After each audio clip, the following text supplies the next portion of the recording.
How should zakat be paid on commercial goods? Should it be based on the price for which it was bought or the price for which they are to be sold? As far as a person who buys any article for his use, then but natural, whatever he buys, whatever the cost is, you have to take out the depreciation and pay zakat on that amount, depending on what it is. If it's land, it may appreciate, it may go down. If it's the machinery, then depreciation. But this question is mainly for goods for trade.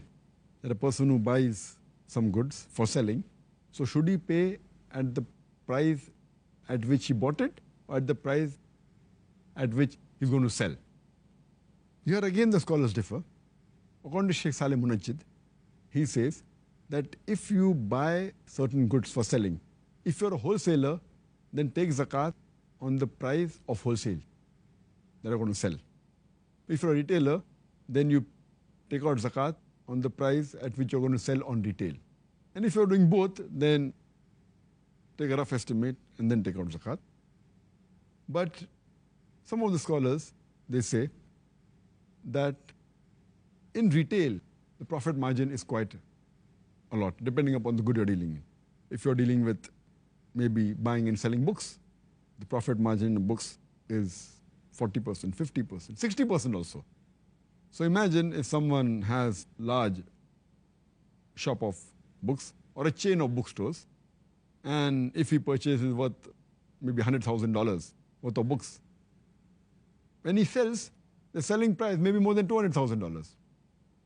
So for him to pay zakat on the selling price would be too much. So I agree more with those scholars who say that whatever is the cost, once you buy it, since it's with you, you haven't made the profit yet. So the cost price for you for that book is the cost at which you bought it, at the discounted cost. So if you're getting 50% discount, so whatever you bought it, that you pay zakat. When you sell it, then you get the 50% profit. Or maybe many a time, the books aren't sold. So you have to keep a sale and then sell the book at 40% discount. Sometime you have to sell it at a loss. You purchase 50% discount but sell it at 60% discount. And especially you take out the books which are there lying with you for maybe 5 years or 6 years or 8 years. So imagine you pay 8 years zakat on the higher side and then you sell it at a discounted rate.